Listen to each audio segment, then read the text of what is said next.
the inauguration of your very own Terrell Owens. Please, Terrell Owens. Let's have everyone look at the video screen.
Here's what you don't know. I had that same suit and I had the chair.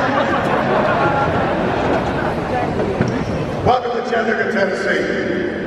For those of you here for the first time, for watching on national TV, the Chamber of Commerce and Mayor Burke would want you to know that this is called the scenic city of the South. And they would also want you to know, visit here anytime. We'd love to have you. My name is Jim Reynolds. I'm proud to be here. I'm the radio broadcaster for the University of Tennessee at Chattanooga. I am now, and I was when a young high school player from Alexander City, Alabama, came to Chattanooga in August of 1992. I am asked all the time,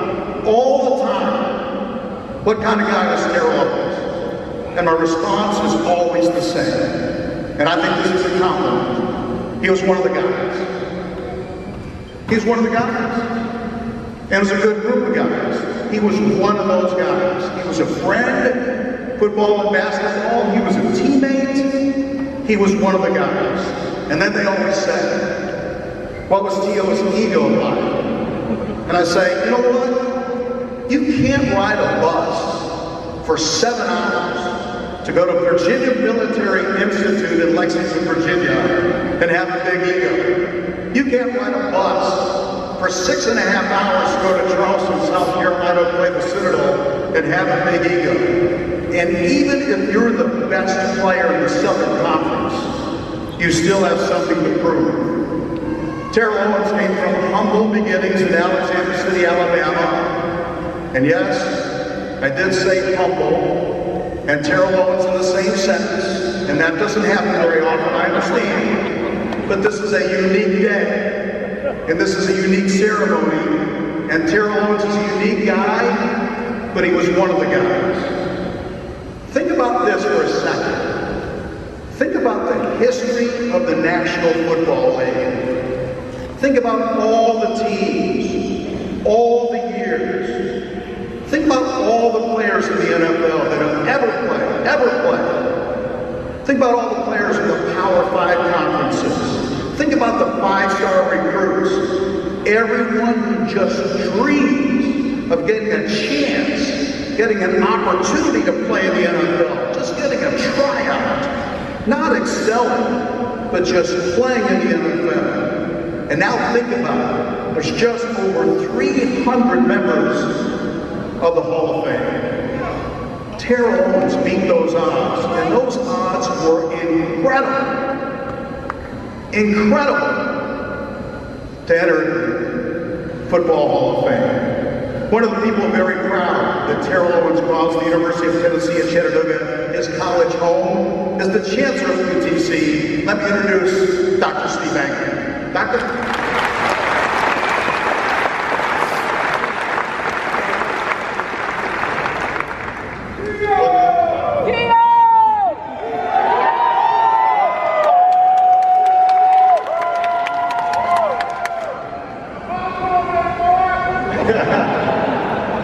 Well, it's my honor to welcome you to the University of Tennessee at Chattanooga.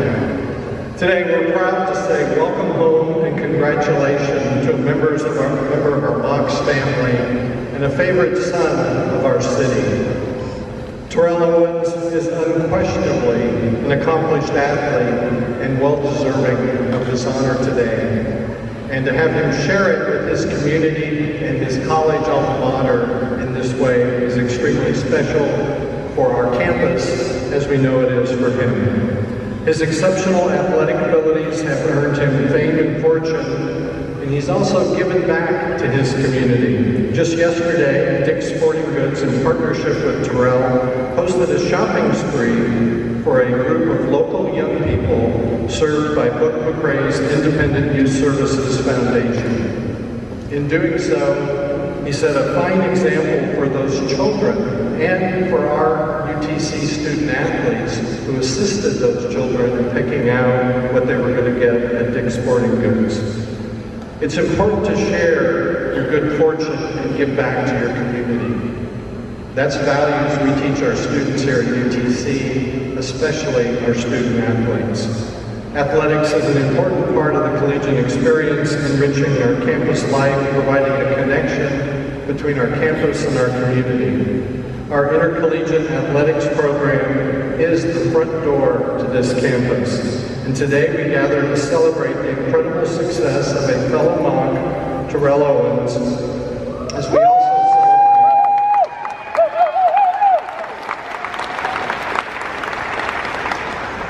incredible accomplishments. Thank you for being here to share this day with us and Terrell.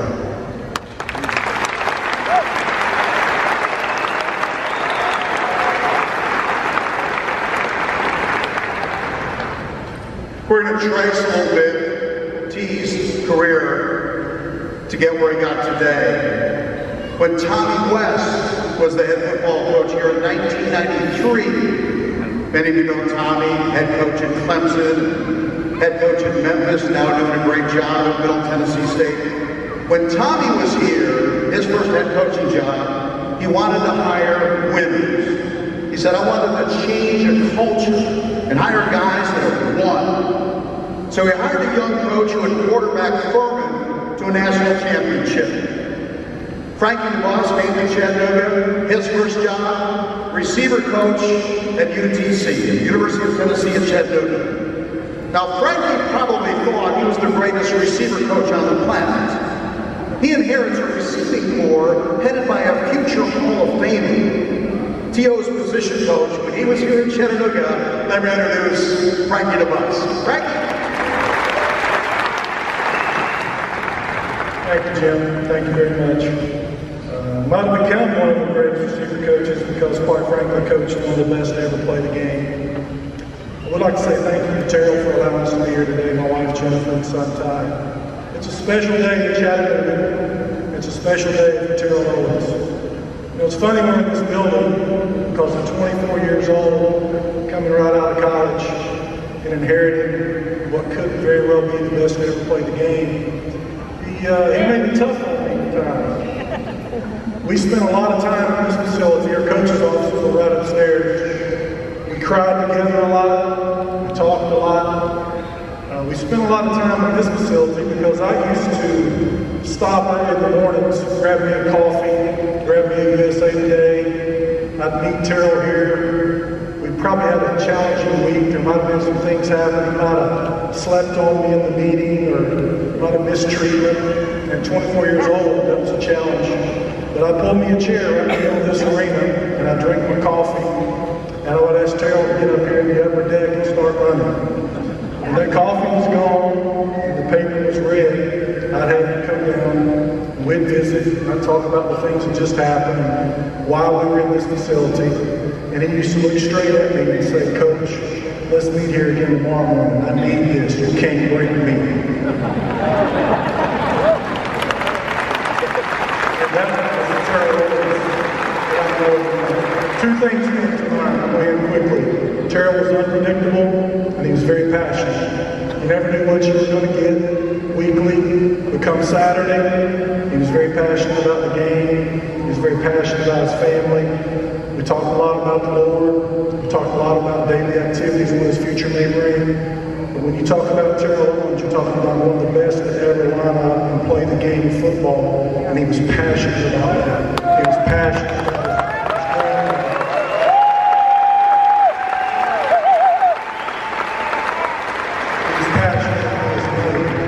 We hugged, we cried, we kissed, we talked a lot. I love him today like he's one of my children. I love him as much as I do Ty. And this is a special day for me and my family to be here to honor what, quite frankly, is the best that ever lined up and playing in the NFL with Terrell Owens. Thank you, Terrell.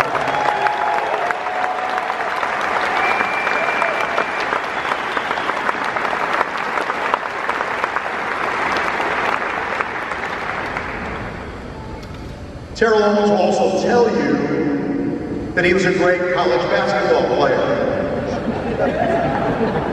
That is called revisionist history. Terrell Owens will tell you he had a great basketball shot. That's an outright lie. That is fake news. But if you wanted someone to get a rebound in a crowd, T.O. was your guy. If you wanted to see a power forward make a power forward move, he was your man. Terrell's basketball coach here in Chattanooga was Mac McCarthy, and after a loss one time, let me say Mac was slightly perturbed at his players, as only Mac could get, I might add. And he said, "We're going to start the 5 players that play the hardest. Next game, we're starting the 5 players that play the hardest.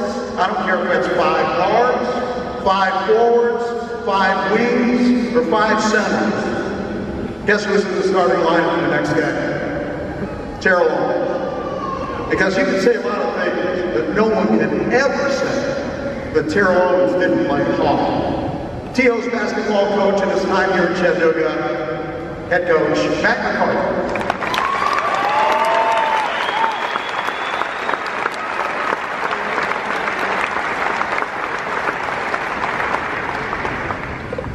All that was true. And before I go, T.O., if you had just listened to me, if you had just quit football and played basketball, we wouldn't be here today.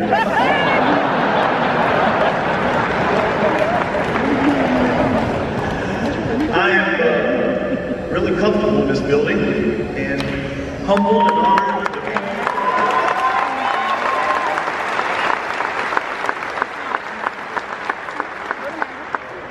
Once in a lifetime event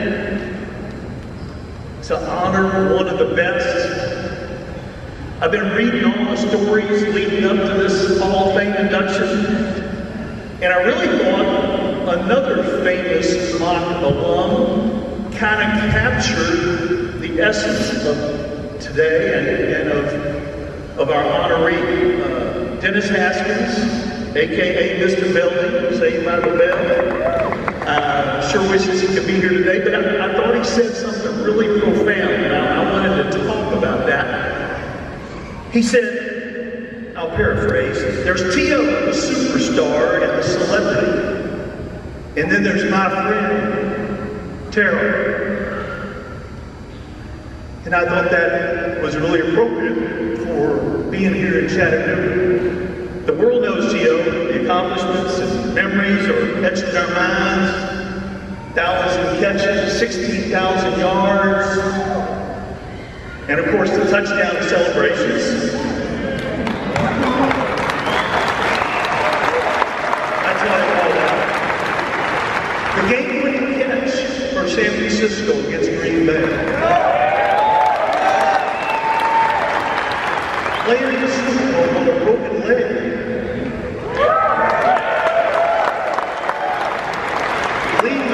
Year after year after year receiving for the Dallas Cowboys. But here in Chattanooga, we got to know Terrell. Before all that, the friendships were formed from his teammates for football and basketball. You see a bunch of basketball guys. Connor, Collier, Mims, my favorite player. Mario Hansen, Young, JT, Moore, and Bourne, all the guys. And all the other friendships he formed here, Chief McAdoo, Eric Gregg, Buddy Green, Frankie DeBus, and all the fans who cheered and supported him while he was here.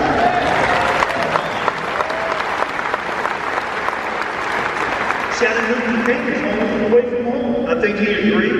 From right here in the roundhouse to 100 yards away to Chamberlain Field, Terrell honed his skills, and Frankie mentioned the passion, the effort, enthusiasm with which he played was second to none, and it has served him well and driven him to be a Hall of Famer. Anyone who rises to the level of Hall of Fame has something special about it. And it was clear early on that T.O. had an unsurpassed level of, and you can ask these guys who competed every single day. And JR talked about the bus rides, getting in at 5:30, 6 o'clock, 6:30 in the morning, and then having to go to an 8 o'clock class. You did go, didn't you? Okay, maybe not that far. But we've all had the pleasure of watching the results as his career has gone on to San Francisco or Philadelphia or Dallas or Buffalo or Cincinnati. And while the Pro Football Hall of Fame may have taken a little longer than they should have, that doesn't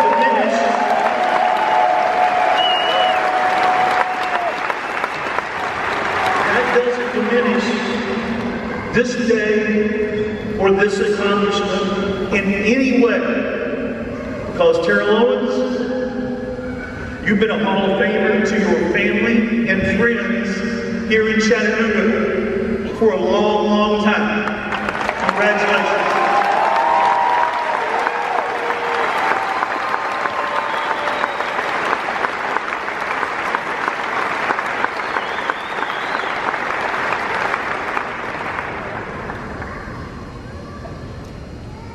Buddy Green was the head football coach of the Mocs for T's junior and senior years. Coach Green retired from coaching after 37 years in the game. The last 14 on the staff at the Naval Academy. He didn't want to retire, but he had severe back and neck problems, and those issues forced him to retire. Now, I'm not saying T.O. caused those back problems, but he might have.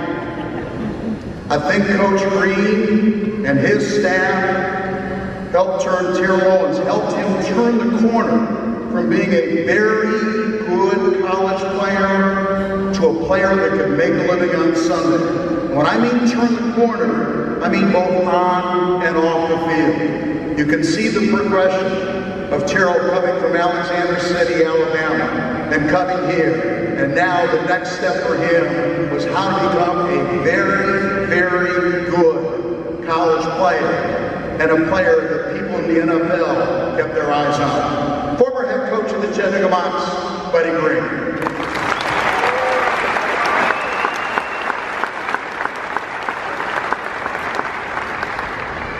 First of all, I'm honored to be here today. What a great occasion. I mean, we're here to celebrate the best and see everyone here that we can be a part of celebrating one of the best players to ever play the game. Let's give him a big hand. Again.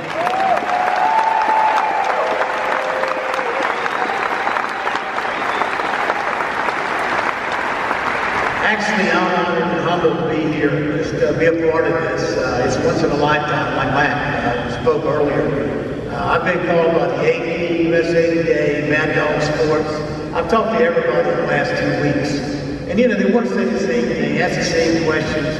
They want to dig, and, you know, what was he like? Why is he having this here in Chattanooga? Terrell Owens is one of the hardest working players that I've ever been around in my life. And 40 years of coaching football. He was hungry, he competed, he loved the game, and he was very passionate about the game, his teammates, and his family. I can remember that, you know, the scout from San Francisco was watching the practice film, and he saw Terrell go across the middle and dig and catch the ball behind him, running the opposite way. And I commented that the only other receiver I'd seen do that was a guy named Haywood Jeffries, who had a great career with the Houston Oilers. But he did things on the field that you got an idea that he had a great opportunity to play on the next level. He really dedicated himself his senior year to get in the weight room, and I think throughout that senior year and going into the pros, he was very, very passionate about the weight room, and it showed when he played on Sundays. You know, this arena is very ironic because if you look at this concrete floor and the stage and those chairs and you move everything out of the way, this is the day the San Francisco 49ers came here in the spring of Terrell's senior year to work him out. But it was raining like crazy outside and we had no indoor facility. So we came in here, he marked off 40 yards, and the scout from San Francisco, who liked him a lot, timed him in the 40, and I think he ran out, that door? He ran out that door, about broke his leg. He couldn't get stopped, but we had nowhere else to run him, and San Francisco was in town that day, and they wanted to work him out. And I think they clocked him at 4.48, 4.46, I'm not sure, but it was fast. And then he ran some routes out here where the chairs are, on this concrete surface in tennis shoes. They want to see him catch the ball, run some routes. So to me, I get, it's choked up when I remember that day. We're sitting here right now. We're sitting in a place when San Francisco scout was, I love the scout. And then we went upstairs and the scout, I got the film with him, and he watched this guy running down on kickoffs. He watched this guy running down on the punt team, and it was Terrell Owens. It was a receiver. And he looked at me and he says, you know what? College receivers don't want any part of that. This guy must be hungry. He loves the game. He likes to play. He's a tough guy. And he was a tough guy. And that is one of the reasons the 49ers loved him so much.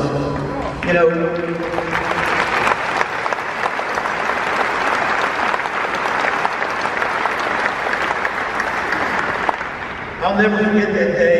Like I said, it's going to live. And, we don't know how lucky we are. And I'm going to tell this real quick. I had a real good friend, Terrell knows what I'm talking about. The biggest booster, I think, for years and years and years for Chattanooga, a man named Bumpy. Played football here, came from a small town in Alabama. And he loved Chattanooga, University of Chattanooga. He was a graduate, very successful, and he was our biggest supporter. He gave, and he loved this man. Unfortunately, we lost Bucky recently last year. I think Diane and Clint and Chad may be here today. But I can tell you this, he's looking down right now with a smile on his face. Just like every alum and everyone that supports his program, that Terrell would bring this celebration here, and that we can be a part to be around the greatest player, one of the greatest players to ever play.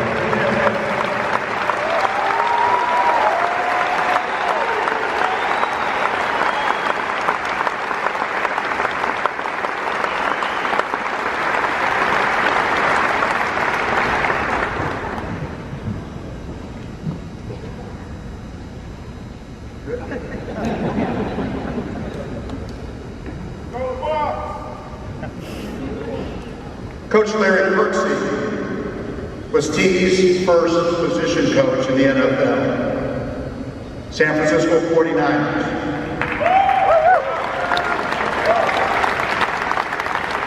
Now, Coach Kirksey's resume is pretty impressive. Niners, Lions, Jags, Texans in the NFL, Alabama, Kentucky, Florida, among others in the college ranks. Imagine you're the wide receivers coach with the San Francisco 49ers. You already have Jerry Rice. You had Terrell Owens. You had J.J. Stokes. Steve Young is your quarterback, and George Seifert is your head coach.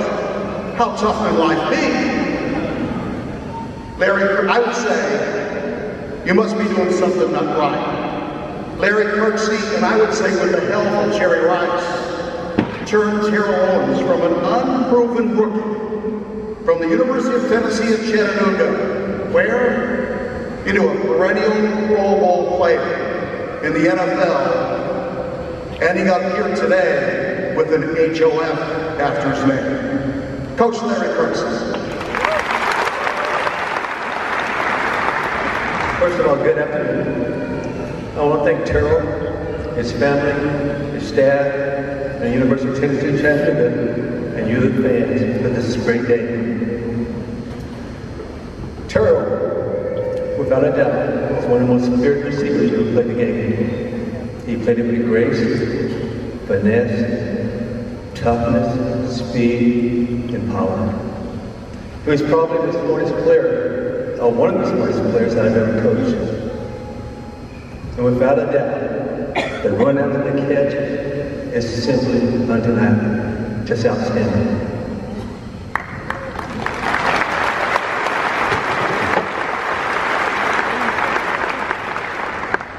We drafted Terrell in the 3rd round, and the very first day of minicamp, and he knows this is true, and Dirk was there. Steve Young throws him his first pass, and he drops it. And I'm thinking to myself, what have we done? But the rest of the day, he caught him between his legs, behind his back, over his head. He was simply amazing. A couple stories about Terrell Owens.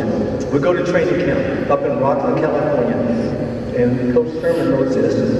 It's 108, 110 degrees all the time.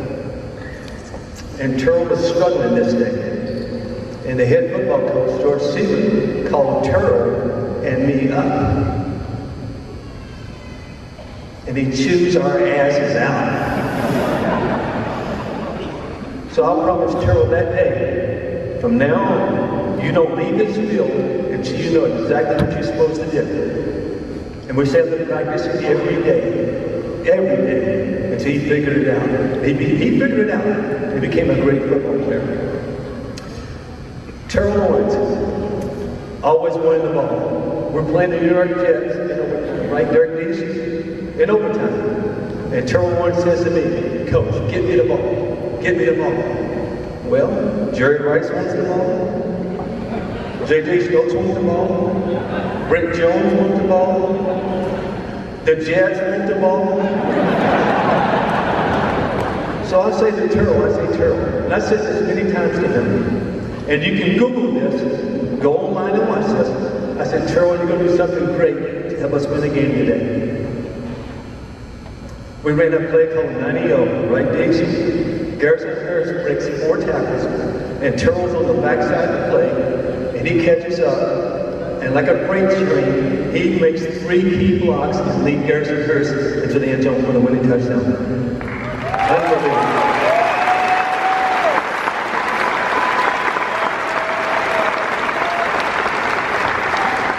I also want you guys to go with this, please. Go with me back. He referenced a few minutes ago. It wasn't Terrell's greatest day. He struggled early on, and we had been beating Green Bay in 5 years in the playoffs. So we throw a couple balls to Terrell, touchdowns, right, Terrell? And he drops them. And so he struggled, and he made a couple of plays. The Green Bay Packers scored with less than 2 minutes to go in the game. So we get the ball back. Guess where Terrell Owens was? Standing next to me on the sidelines. We get a couple of first downs, and I said, Coach Booch, please, let's put Terrell in the ball game. We put Terrell back in the ball game 2 plays later. He scores the winning touchdown and catch 2.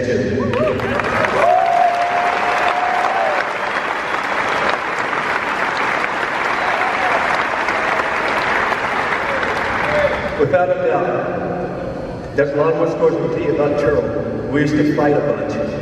I won most of them, he'll tell you. But we did fight a lot. But the one thing that he did every day, he came back and wanted more. He wanted to compete. He wanted to do all the little things to be great. He had the greatest guy in front of him to emulate, Jerry Rice, and that helped him a bunch. But this guy brought his lunch bill and his hard hat to work every day. And he's very deserving of this great honor that's been bestowed upon him today. Now I'd like to thank the 49ers for giving me an opportunity to coach him his first 4 years in the league. And what a great Hall of Famer he is, Terrell Owens. Thank you.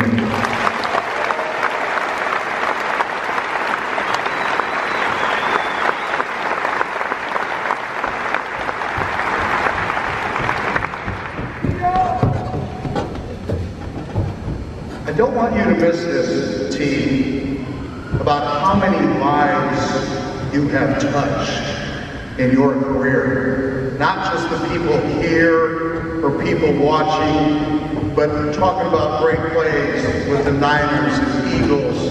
How many people smile when they think of your accomplishments, what joy you brought to different people.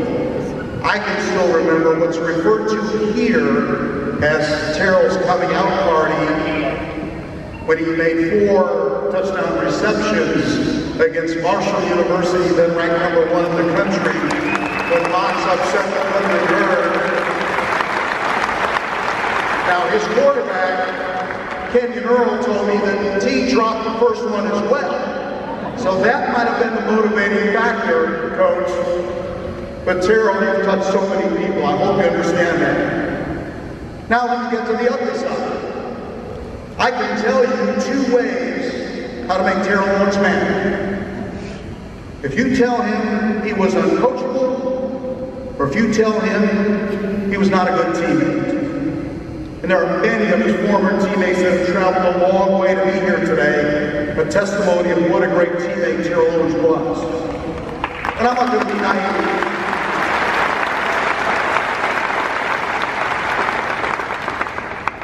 I'm not going to be naive and say, yes, I have seen the videos of the T.O. on the sideline in a teammate's face. What was he trying to do? He was trying to win.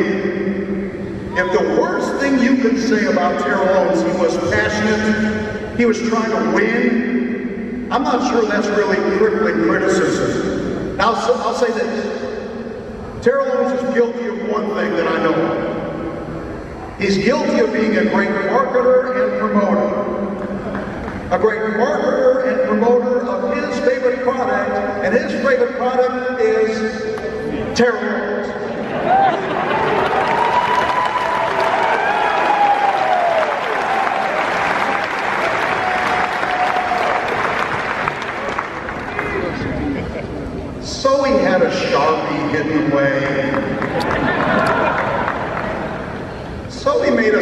angel on the Dallas Star.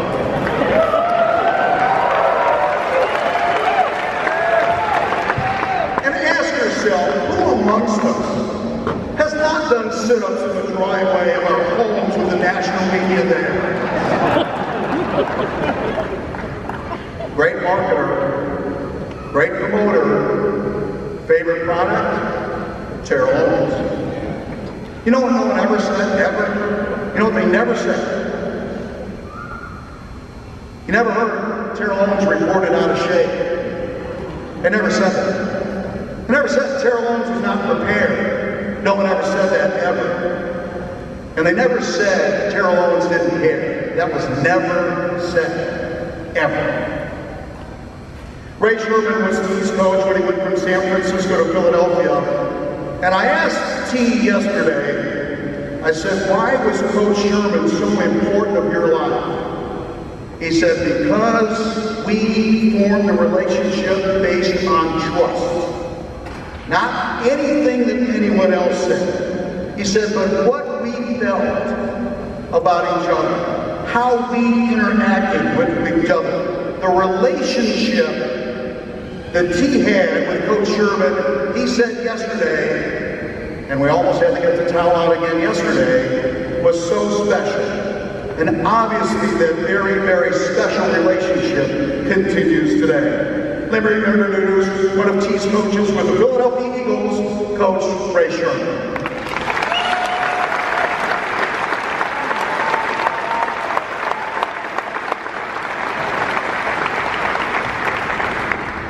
Thank you.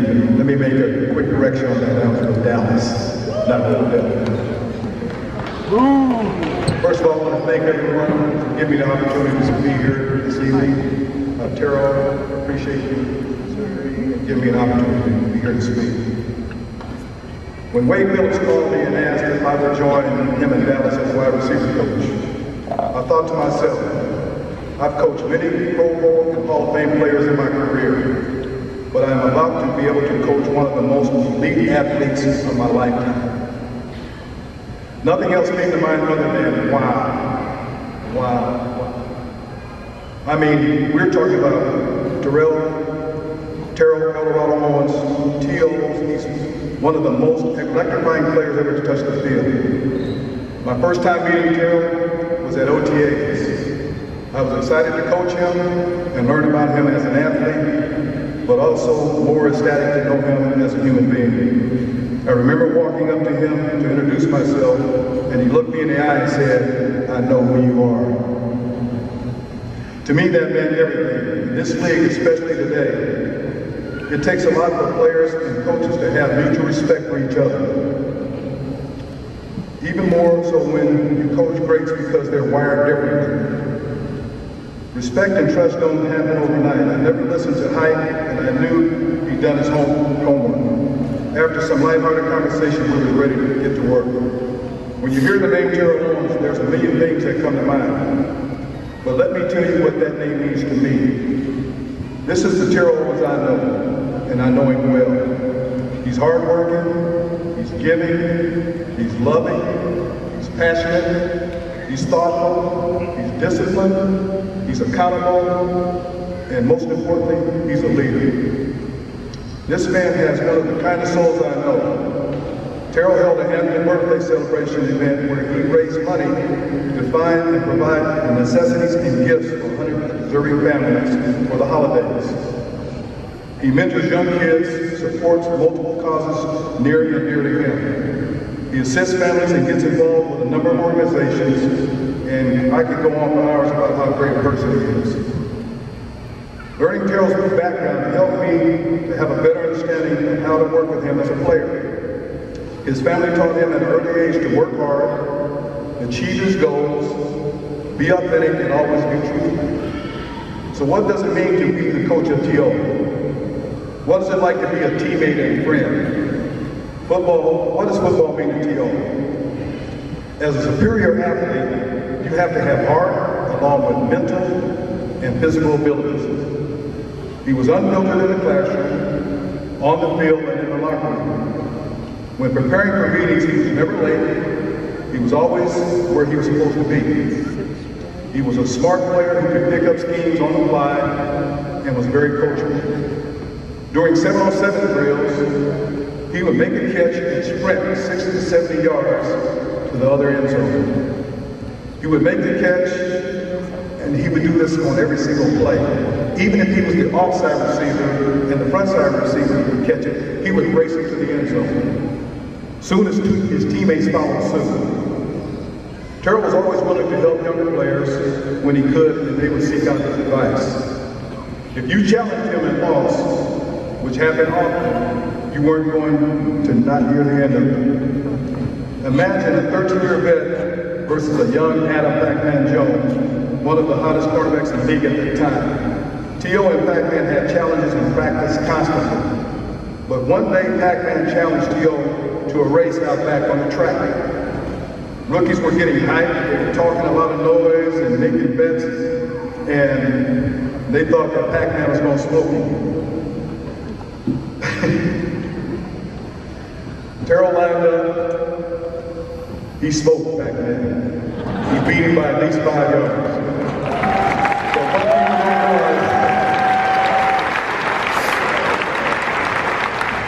But what people don't realize is moments like that that help elevate guys to be better. T.O. didn't just talk about it, he was about it.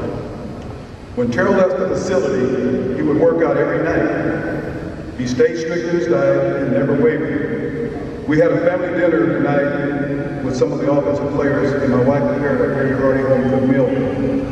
While the rest of the players indulged in the cheat meal, Terrell only ate vegetables. That was the first time he came to the house. The next time he came to the house, everybody was sitting down at the table. Terrell comes in the front door, my wife gives him a bag of carrots. He said, "Here's your meal." But everybody laughed, joked, but this is nonstop. On game days, I knew he was going to give his best. Terrell was a major factor, whether he was on your team or playing against your team. Defensive coaches knew he was a threat because he raised the bar in every single play. You had to have strategy to beat him, and 9 out of 10, even that didn't work. From watching him and the challenges against him, I learned how to utilize him as a weapon. It was fun to put him in situations where I could use his talent. He knew his options against the defense before they could make a move. My daughter Erica would always refer to him as a real-life cheat code as in a video game. Terrell wanted the ball because he wanted to show his greatness. And he wouldn't be here without having career-defining moments that separate him from the rest. There's one moment in particular that comes to mind when we played Washington in the 2007 season. He had no catches, no touches in the first quarter. I saw him getting antsy and revved up. He was getting his leg and getting revved up, and I looked at him. I said, "I better go sit down and talk to him." I told him, I looked him in the eye and I told him, I said, "Stay calm." I said, "The opportunity's going to come. You just got to be ready." Boy, was he ready. Second quarter came, he caught a 4-yard touchdown. Third quarter came, he had a 32-yard touchdown. Fourth quarter, he had a 52-yard touchdown and then a 56-yard touchdown in the game. We ended up winning the game like 28-23, something like that. But the thing that was most incredible to me is when he caught that last touchdown and he was headed to the end zone, I saw him sky in open air and went with the crossbar and dunked it. I mean, that was an unbelievable move by him. And then you realize how really elite he is as a player. When the game ended, T.O. came up behind me, hugged me and said, "You knew, didn't you?" I said, "Of course I knew." He said, "Seize the opportunity," he said, "Thank you, Coach, I love you." He said, "I love you too." People often want to confuse anger with passion. Let me repeat myself. People often want to confuse anger with passion. I never knew an angry Terrell, only a passionate one and a model person. He was never defiant or disrespectful, and he was always honest. He was married to the game. All he wanted to do is eat, sleep, and talk football. All he just wanted to do was win, win, win. I taught my guys to stay prepared, Seize the moment, stay focused, stay intense, never be discouraged, and do your job. I didn't allow excuses in my meeting rooms or on the field. I taught them to prepare, study, and don't drop the rock. Terrell, I know your family is really proud of you, and I'm very proud of you. To be elite, you have to be the best of the best, point blank, period. Thank you for trusting me and embodying what it means to be elite. You are more than deserving of being in the class of athletic excellence. I have been blessed to coach some of the best NFL players in my lifetime, and I must say it was a true honor to coach you. Terrell Owens, I love you. My family loves you. My daughter, Erica and Alana, love you. We are so incredibly proud of you. Congratulations on being selected into the 2018 Pro Football Hall of Fame.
Induction.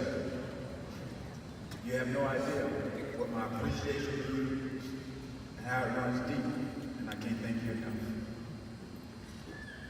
I do remember those dinners. I remember those carrots.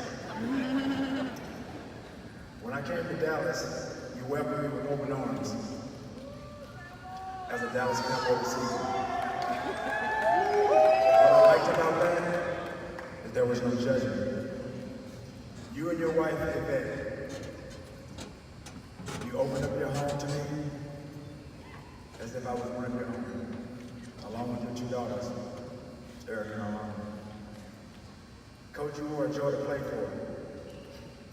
You were the player's coach. Firm, but always fair. You were there for me, Coach, when I needed someone to talk to. When you sensed that I just needed a voice of reason. No matter what was going on, you assured me that I wasn't doing anything wrong. But you just continued to be me and to be greater than football field. Coach, you're more than a coach and a mentor. You're a true father figure. Thank you, Coach. This is for you.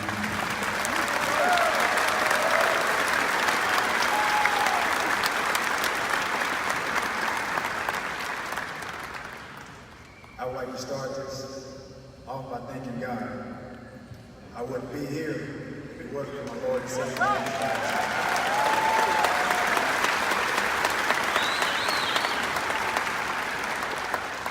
My grandmother always told me, for I know that with God, all things are possible. As I stand here, looking around this arena, wow, this is a blessing. Truly an honor to be here in front of you guys. I want to thank the entire athletic department, the Chancellor Stephen Engel, Mark Wharton, Andrew Horton, and everyone here at the University of Tennessee at Chattanooga for making this day possible. When I thought about what I was going to do, I reached out to two people, Heather, Doug, and my PR team. Without all of you, this wouldn't have happened. Thank you. This is for you.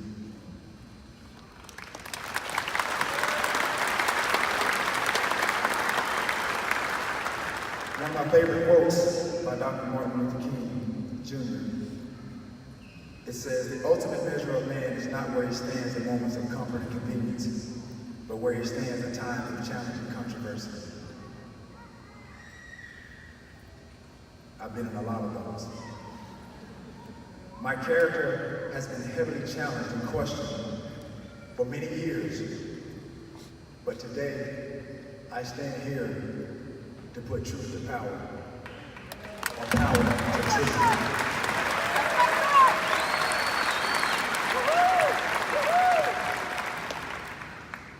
So I want to address the elephant in the room. Many of you may be wondering why we're here instead of came. There's been a lot of speculation and false reports as to why I chose not to be there. I would like to set the record straight.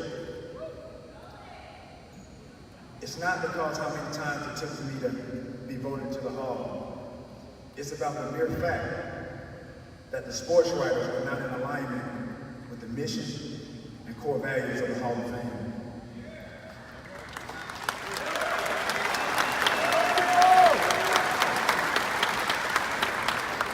These writers disregarded the system, the criteria, and bylaws in which guys are inducted, and ultimately the true meaning of the Hall of Fame and what it represents. I wanted to take a stand so the next guy coming after me will not have to go through what I and others have gone through. Whether it's 3 years or 45 years, you should get what you rightfully earned.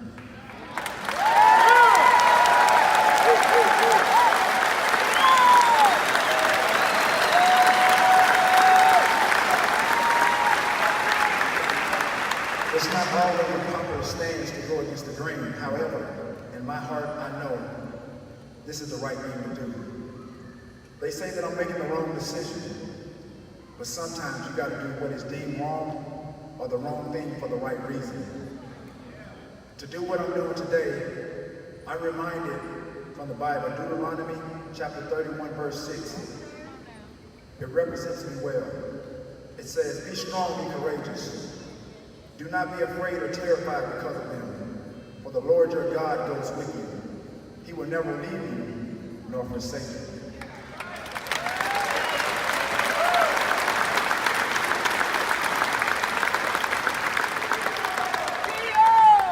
I greatly appreciate those that understand and support my decision. I hope it creates a dialogue that leads to change. I am here in Chattanooga with all of you because this is where it all started. And little did I know that this is where I will close this chapter.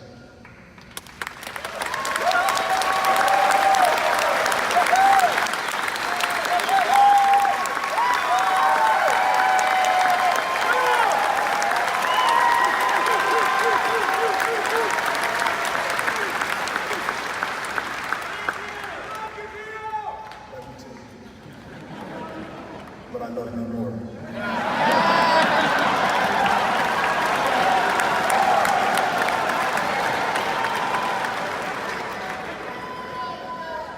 To the critics and doubters, those individuals who have smiled at my face, but defamed me behind my back, you know who you are. This is for you.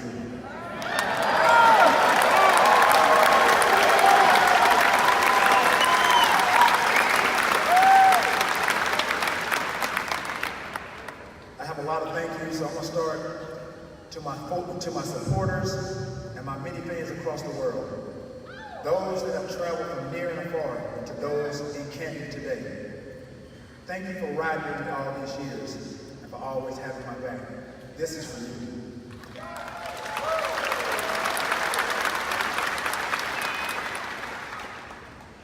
To where it all began, to my 49er fans.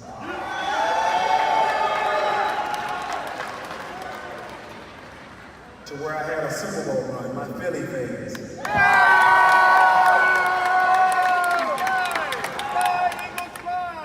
MVP!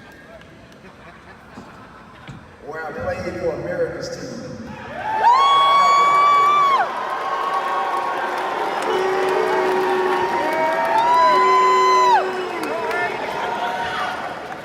Terrible. To a team where nobody really wanted to play. To my Buffalo Bills fans.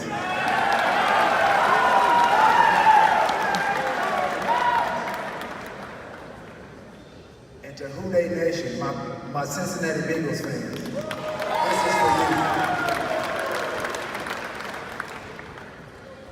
I want to address my fellow Hall of Fame honorees. Bobby Becker, Robert Brazil, Brian Dawkins, Jerry Kramer, Ray Lewis, Brian Urlacher, and the freak, Randy Moss. I want to say congratulations to you guys. I've already reached out to you guys individually, and I've expressed and I'm expressing again my utmost respect for each of you and for what we have accomplished. We are 8 of 318 greatest players to ever play the game, and that's truly amazing.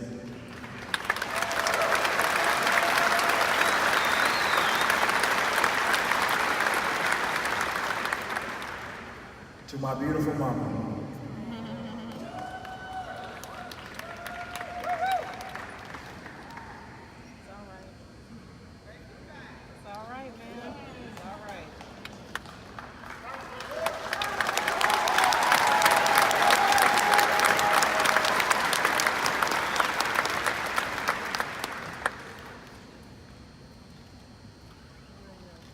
your belief in me has never wavered. You convinced a stern woman and my grandmama to let me play sports. You told me you would always do. I would be something special.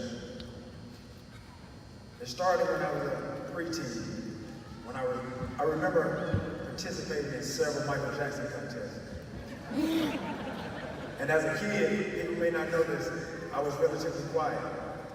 But when that Michael Jackson came on, Billie Jean, I would transform on stage. You saw something in me early, long before I came to you, and long before I knew anything or inducted to the Hall of Fame. And when they ostracized me and tried to keep me from what I rightfully earned, not once, but twice. I remember the text.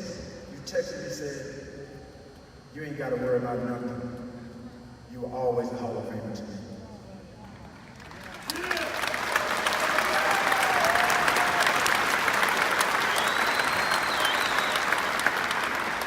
Well, Mama, you are the real Hall of Famer.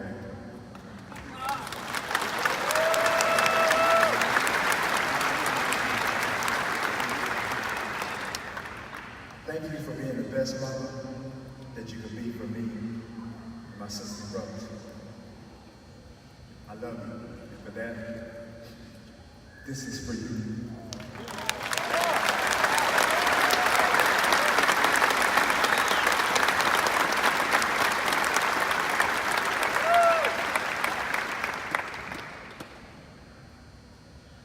And to my grandmother, looking down from heaven.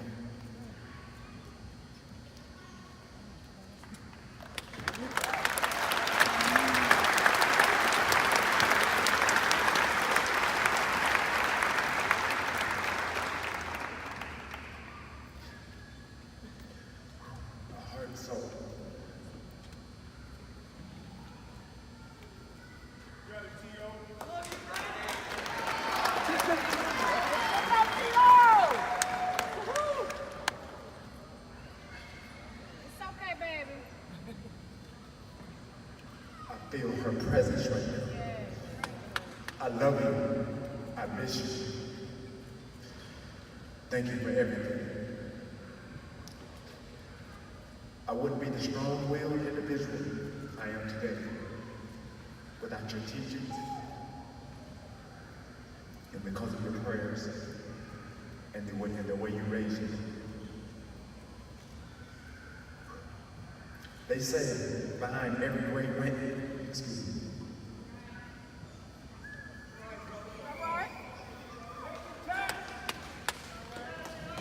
They say behind every great man is a great woman.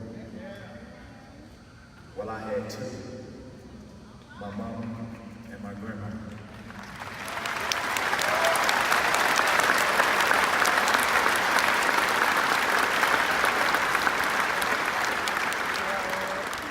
And I'm very grateful for both of you. To my brother and sisters,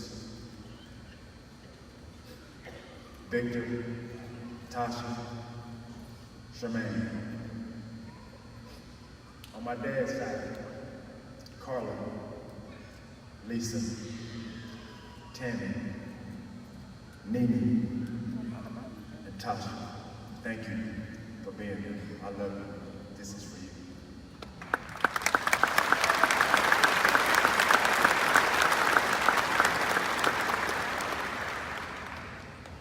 To my children,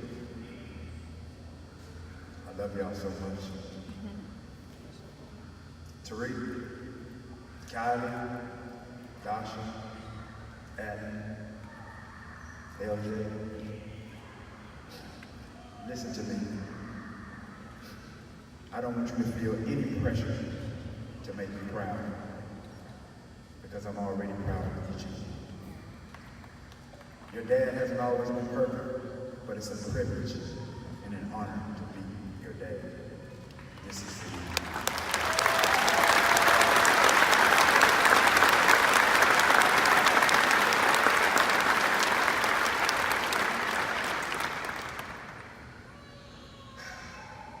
I'm going to go back to high school for a second. I like to think of you great men and women that were a big part of my growth and development as a player. I'm going to start out with Coach Steve Severs. He was my head coach.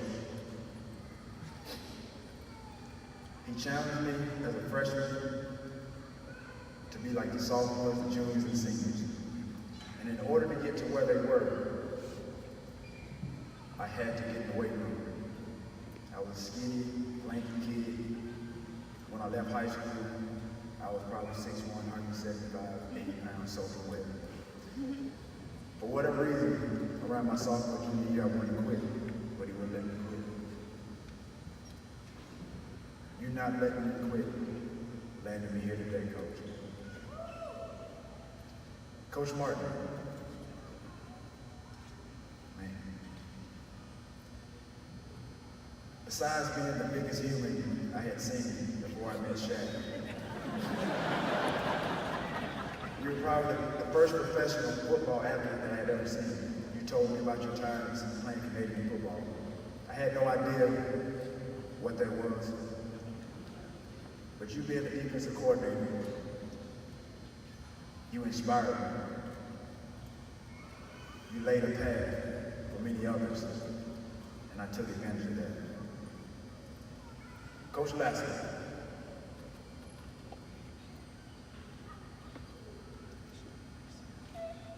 you instilled on a Friday night a confidence in a kid that got a taste of what a touchdown felt like. That night, Ricky Morgan, who was starting, he was sick, he couldn't play. You came to my locker, you told me I was going to score my first touchdown. I had no idea how you knew that or how it was going to happen. But I remember that play till today. Pro right, 591 comeback. Caught it, stayed in bounds, and I got a taste of my first touchdown. Coach Bauer, who isn't here today, but he was my receiver coach. Coach Larry Kirsten said I dropped a lot of passes, and this is probably why, Coach. So Coach Powell, it's very uncanny to be a receiver. You think you're going to catch a lot of passes. That's all you do. But Coach Powell taught me, the receivers, to be a blocker first and receiver second. Maybe had he taught me to be a receiver first, I wouldn't have had so many of those drops. Y'all know me, I got to blame somebody.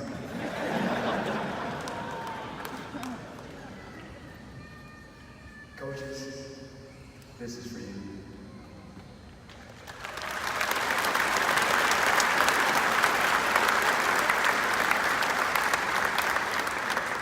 Coach Franklin McGuss is going to college. My receiver coach while here in Chattanooga, thank you for believing in me, helping me cultivate my skill and develop into a receiver that I became. I think you may have been the first one to notice that I became a different player when those lights came on. Thank you, Coach. This is for you.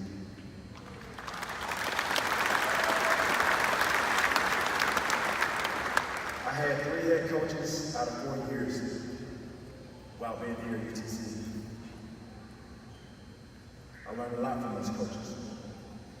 Thank you to all those guys. Thank you, Tommy West and Buddy Green, for those incredible times and being influential coaches. This is for you.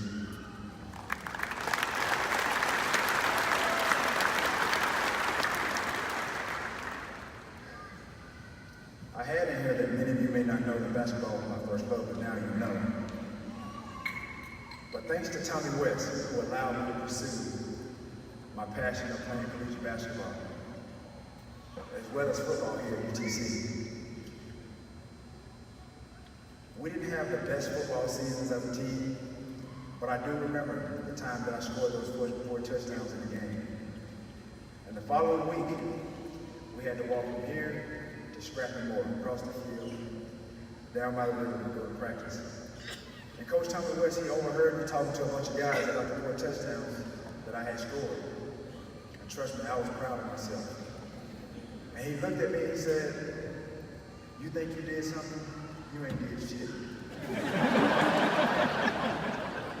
That was probably the first time I learned what humble pie was. And I appreciate him keeping me in line and making me realize that just after one good game that I hadn't arrived. But I can always get better. Tommy, this is for you.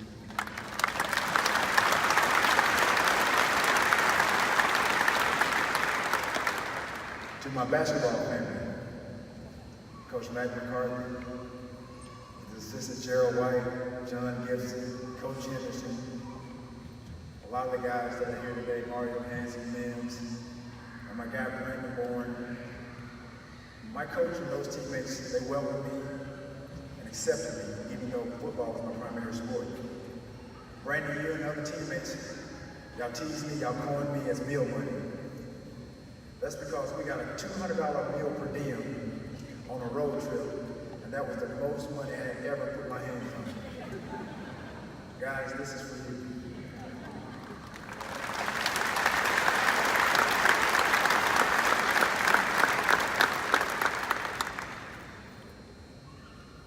Coach Larry Kirsten.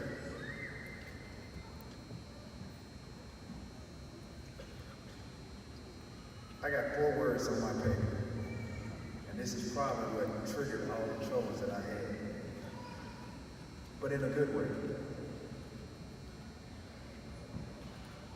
You told me amongst everything that was going on in San Francisco, you pulled me in that meeting room, and you told me to be your own man. From that day forward, I've been my own man.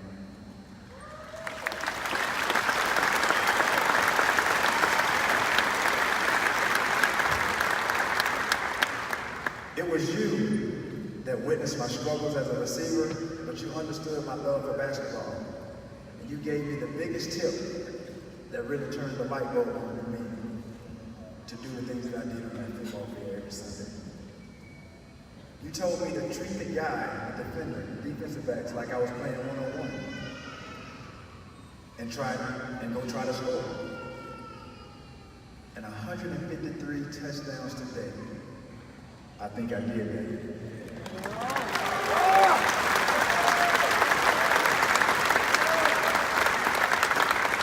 I appreciate your patience while coaching two of the greatest receivers to ever play the game in myself and Jerry Rice. And for that, coach, this is for you.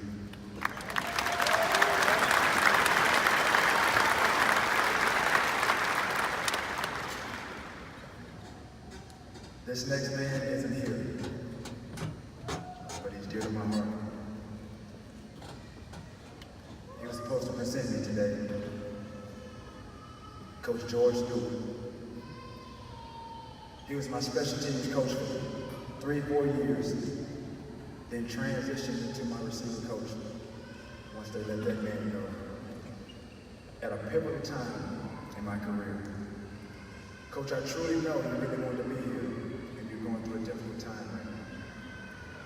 With the diagnosis of brain cancer to your system, my prayers are with you and your family. Just like a number of these other coaches, you are more than just a coach. You are a father figure to me that I never had. You are a friend. You are a confidant. You are that guy that if anyone wanted to know who Terrell Owens is, you were that guy. Coach Stu, you reinforced what other coaches and I were starting to see in myself as a receiver. You constantly told me that I was going to be great one day. Coach Stu, you were right. This is for you.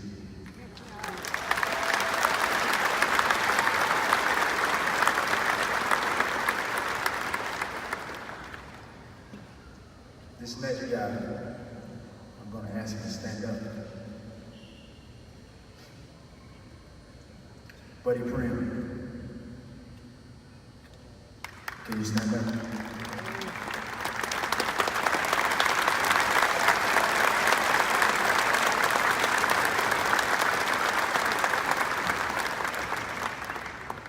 He's standing. Y'all may not know that, but he's standing. Ron, boy, I want you to stand up.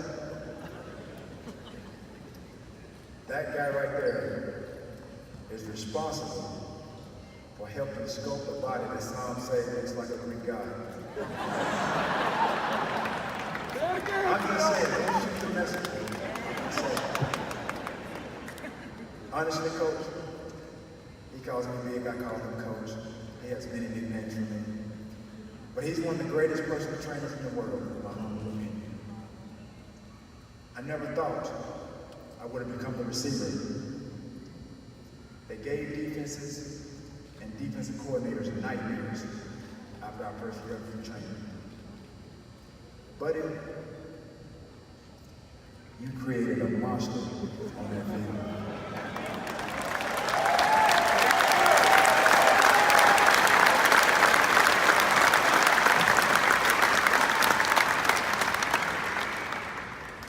Part of transforming this third round, 89th draft pick in UT Chattanooga by way of Alexander City, Alabama, that was just drafted on potential, who went from decent to good to now one of the greatest to ever play the game. My steady increase after year 3 was largely for you. You taught me about nutrition, how to take care of my body, and that led me to being productive year after year. But if you introduced me to a dream team of people outside of the team's training staff, that kept my body in condition to do what I did and kept me on the field of play. Some of those people are here. Dr. Sloan, Brian Glossbaum, Chelsea, who's not here, Carol McMakin, John Patterson, He passed recently, rest in peace. And Brian Brzezinski. Coach, Buddy Graham, along with your wife, Mary, this is for you.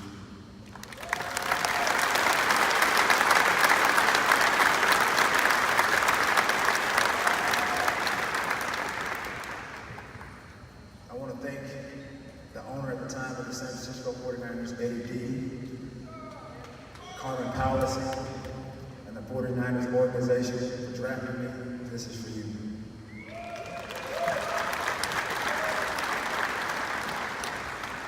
We've already talked about my Super Bowl performance.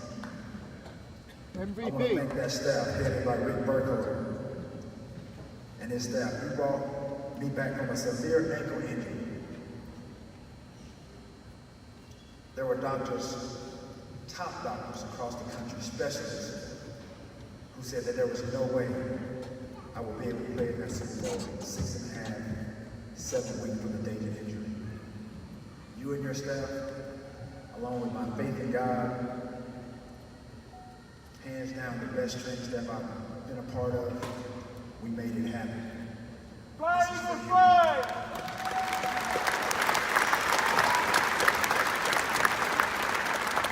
Fly, Eagles, fly! Yes, sir. TL, you were MVP in that game. Receiver of all times, I'll say it time and time again. I almost counted. I almost caught him. But time ran out. Jerry Rice. You were an inspiration for young and my expectations. We had similar backgrounds, playing in small schools, making it big time. I learned so much from you, Jerry. You were hands down the best receiver in the game. This is for you.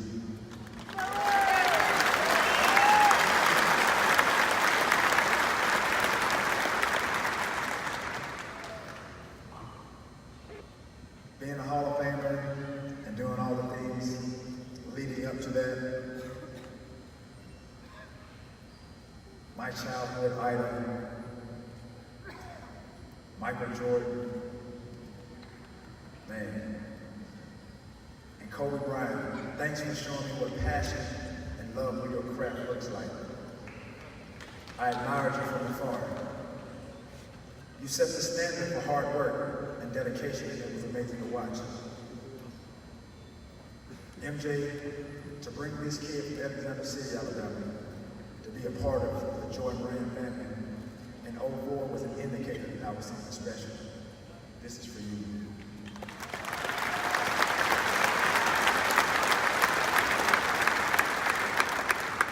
After watching you guys impact on millions and millions of people, to now have my name going around as a living legend, wow, man, this is surreal. Nothing but the grace of God.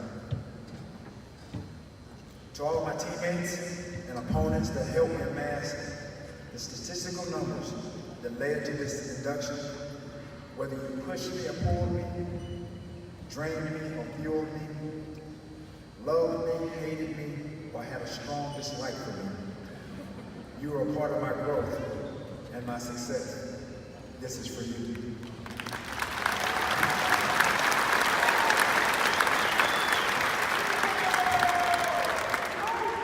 The truth is, I have worked tremendously hard for this honor that I have received today.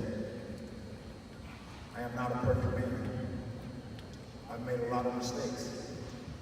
But that's what happens when you start a professional football career at 22 years old. I've gone through a lot.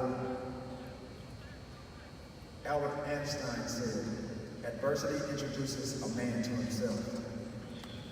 Now at 44 years old, I like who I've become.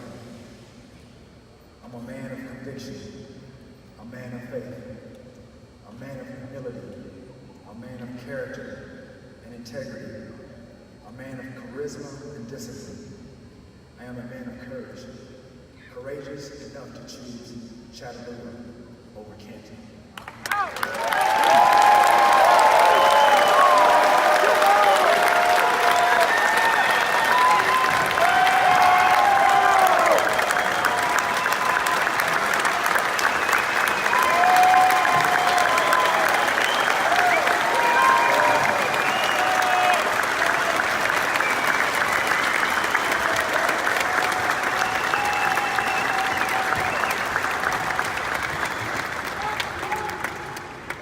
I know at times you questioned who I was in the locker rooms and had misconceptions based upon media coverage.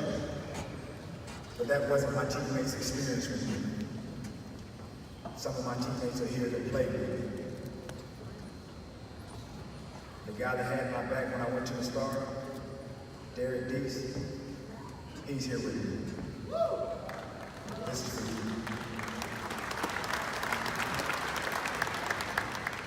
I know it wasn't easy to support me, especially when my confidence was misconstrued as arrogance. My passion was perceived as cockiness. But that passion came from my hunger. And that dedication to be great, a great athlete, that hunger has created this opportunity to honor and to influence. What I'm about to do next is a little unconventional, but hey, what's new? I'm going to ask that you stand if this applies to you, and I want you to remain standing. If you've ever felt like an outcast, please stand up. It's just about it. Yeah, that's what I can say. It's about everybody. No, it's me. This is for you. If you've ever felt isolated, please stand up. Stand up.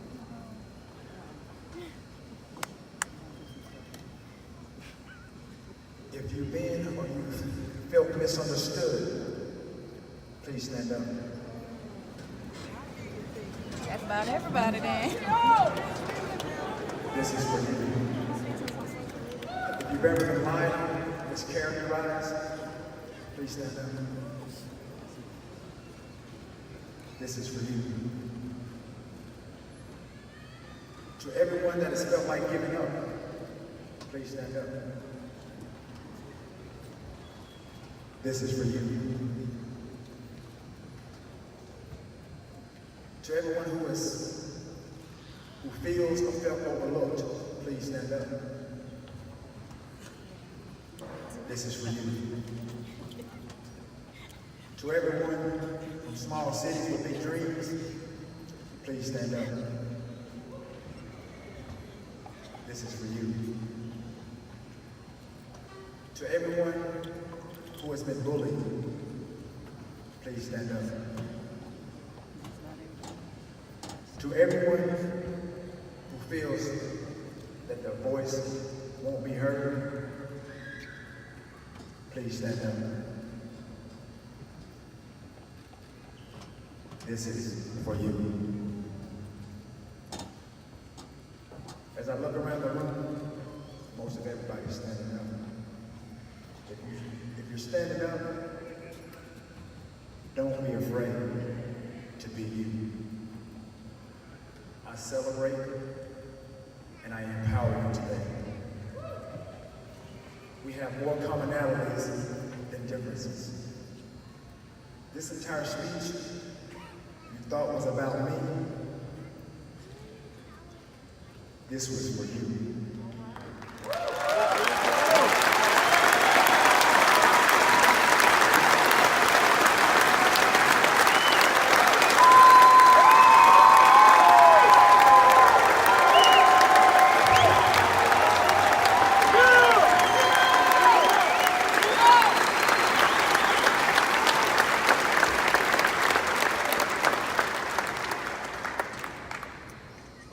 Just like my choice to be here today,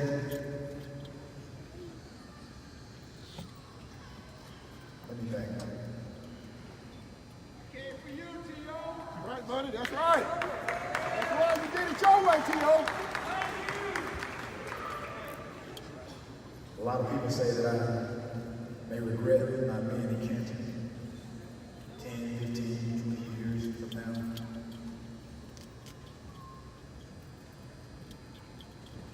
But just like my choice to be here today, I choose not to live in regret.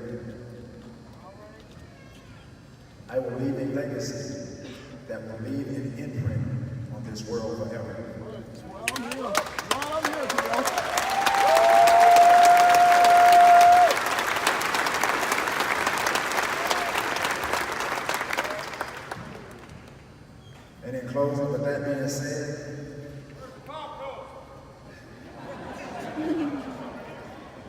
I will leave you with this.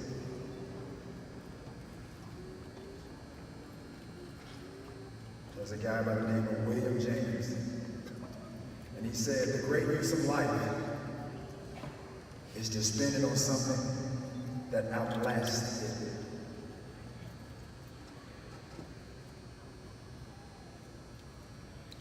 My legacy starts today. Thank you so much, Chattanooga.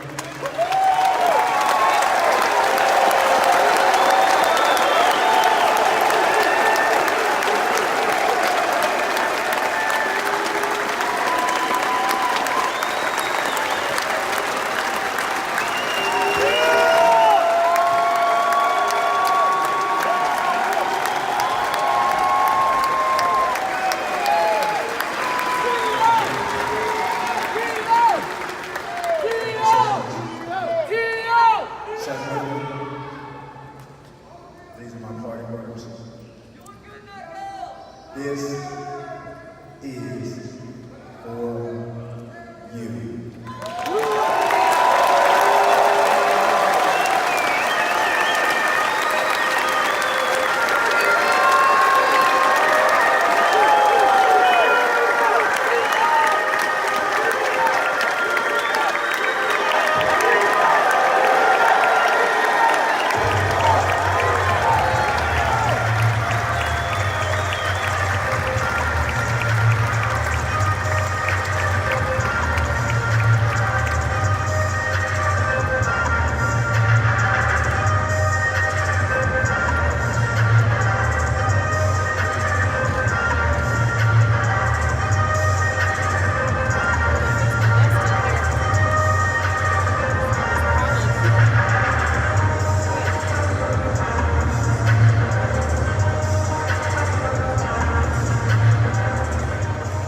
Before you all leave, I've got a special presentation.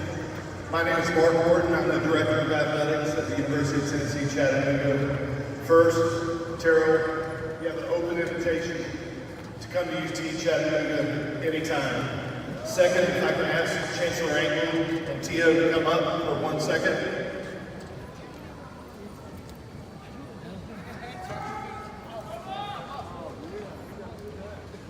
On behalf of the University of Tennessee, Chattanooga, and the City of Chattanooga, Lansing Court on the campus of the University of Tennessee, Chattanooga, in front of our University Center, will forever be named appropriately